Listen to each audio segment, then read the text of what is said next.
Querido amigo, hoje temos como alvo estudarmos o último capítulo da carta de Paulo aos Filipenses. Só que nós vamos estudar o capítulo 4 em 4 ocasiões.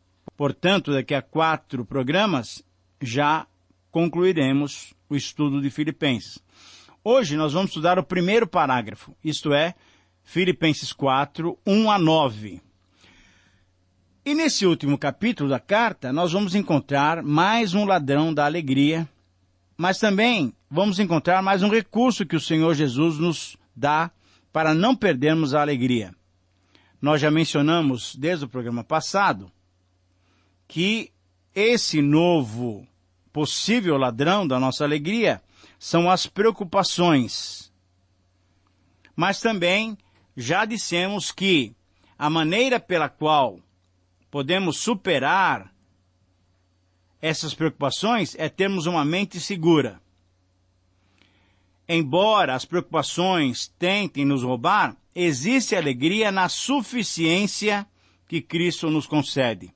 Paulo então quer que aprendamos que temos condições de dominar as preocupações. E assim o título para esses primeiros versículos, 4, 1 a 9, é o seguinte: a alegria na suficiência da paz de Cristo. A alegria na suficiência da paz de Cristo.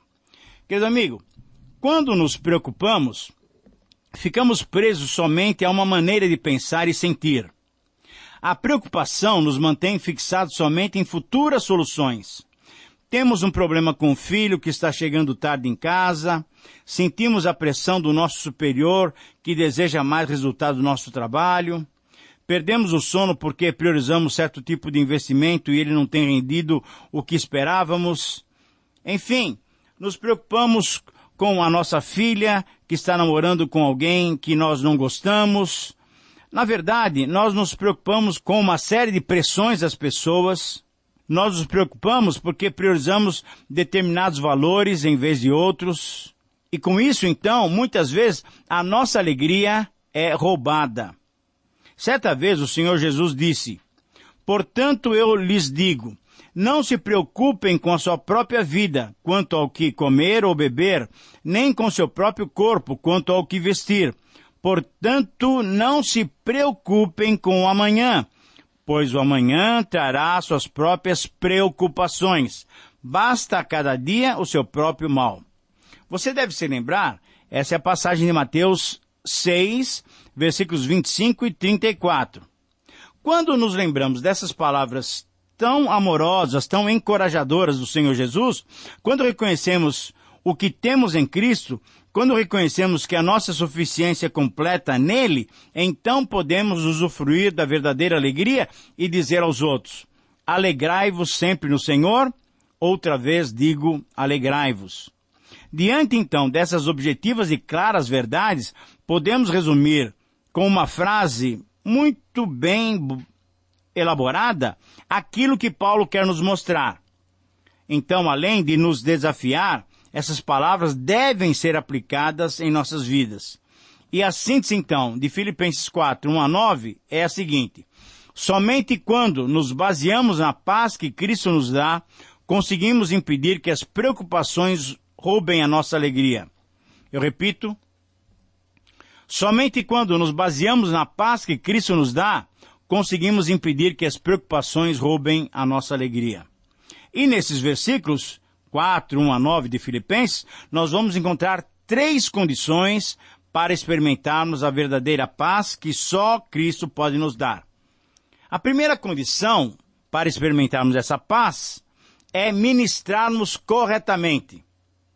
Ora, se alguém tinha razão de se sentir preocupado, esse alguém era o apóstolo Paulo. Ele tinha ouvido que alguns dos seus queridos irmãos de Filipos estavam vivendo em desarmonia, e isso lhes estava tirando a alegria de servir a Cristo. Certamente Paulo gostaria de estar lá para poder ajudá-los a se acertarem, a se relacionarem corretamente.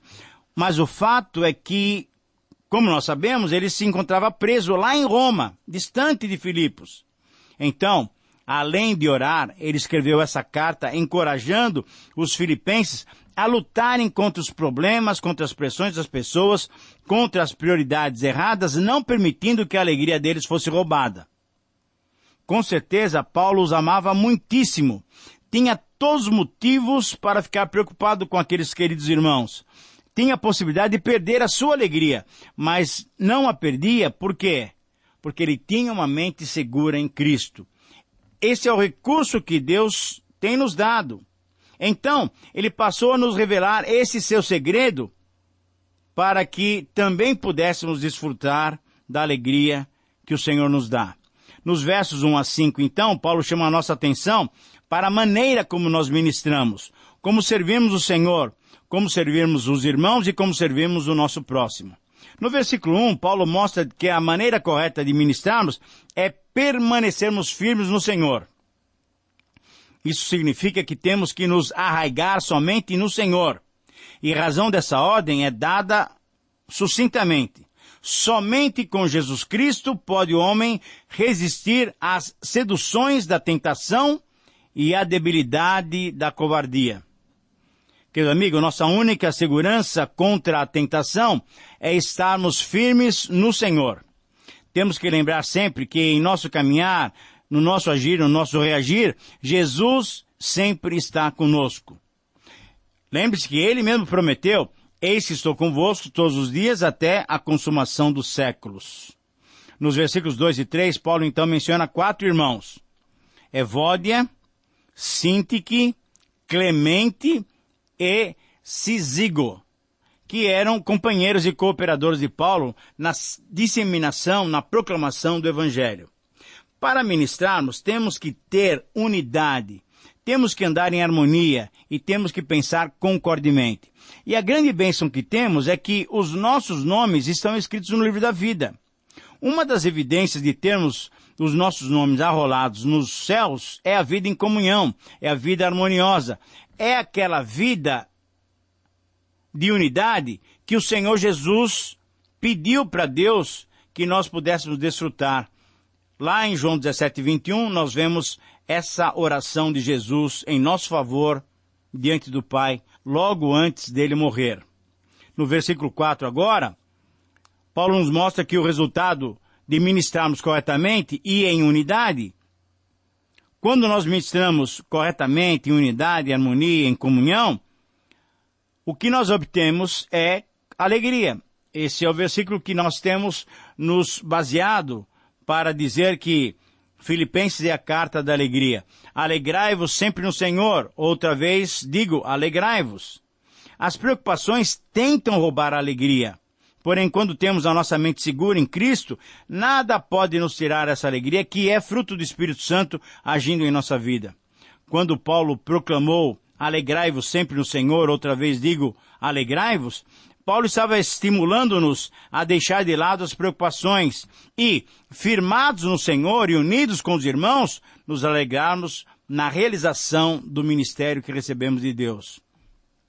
Querido amigo, quando agimos assim, certamente estamos ministrando corretamente. E essa é a primeira maneira, é a primeira condição que temos que cumprir para experimentarmos essa paz que só o Senhor Jesus nos dá. A segunda condição para experimentarmos a paz do Senhor Jesus e mantermos a nossa alegria é orarmos corretamente. Agora veja os versículos 6 e 7. Analisamos os versículos 1 a 5 e agora o versículo 6 e 7. Se queremos experimentar a paz que o Senhor nos concede, se quisermos vencer as preocupações, a nossa mente tem que estar segura em Cristo. Devemos notar que Paulo não ordenou simplesmente orem por esse assunto.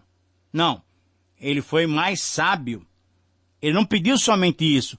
Ele usou 3 palavras para descrever como nós podemos orar corretamente. Ele usou as palavras oração, súplica e ações de graças.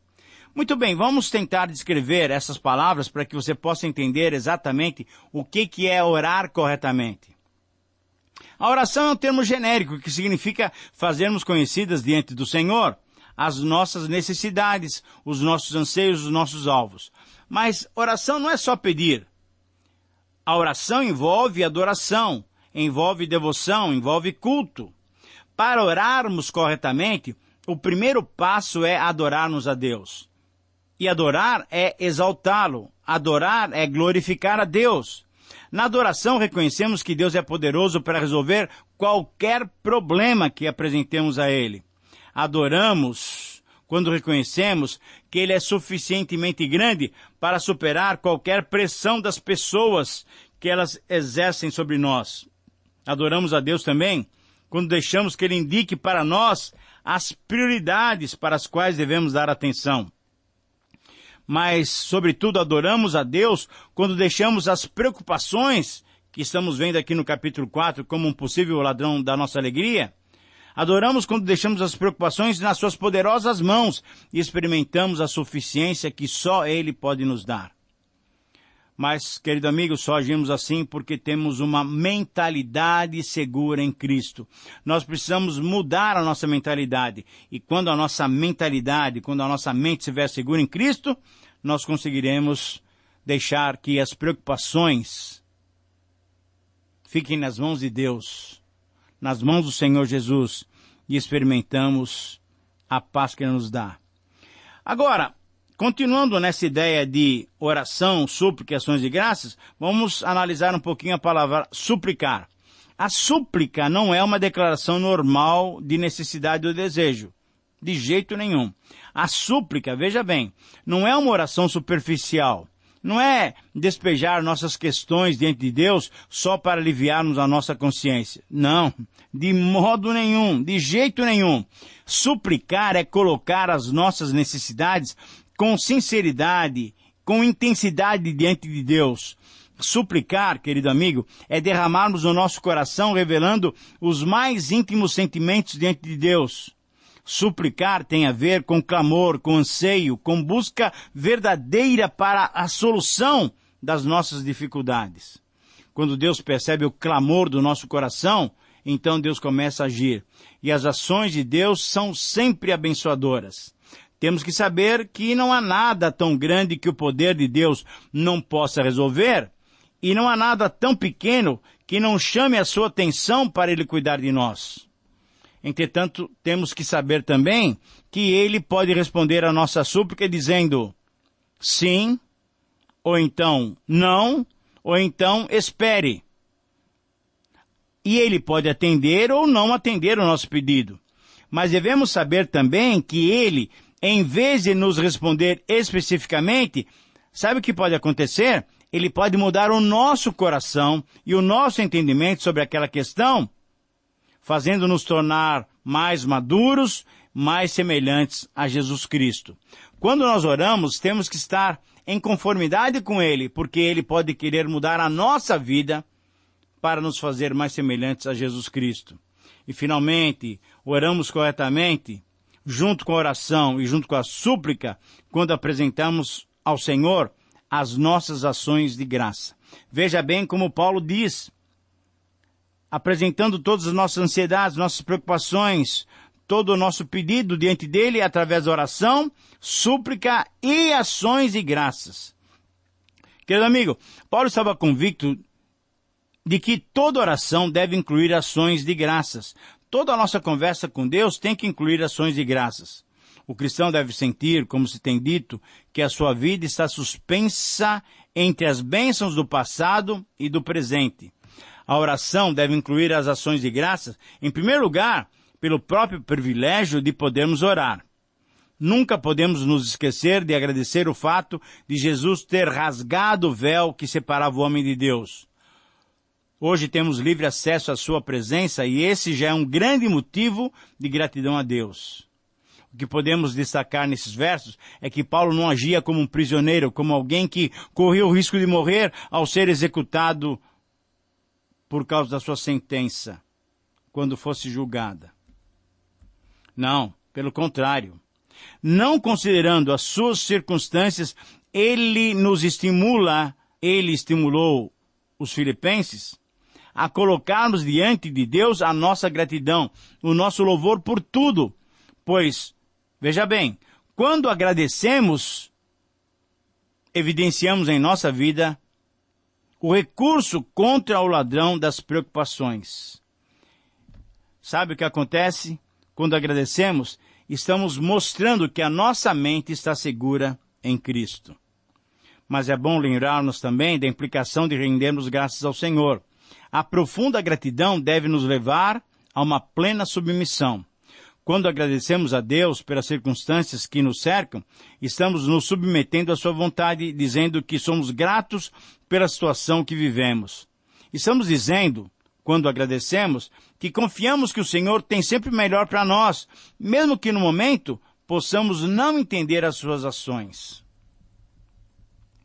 Querido amigo, para experimentarmos a paz de Deus, além de ministrarmos corretamente, temos que orar corretamente. Mas, além disso, temos que pensar e viver corretamente. Temos que pensar e viver de um modo diferente. Por isso, a terceira condição para experimentarmos a paz que o Senhor Jesus nos dá é pensarmos e vivermos corretamente. Veja os versículos 8 e 9.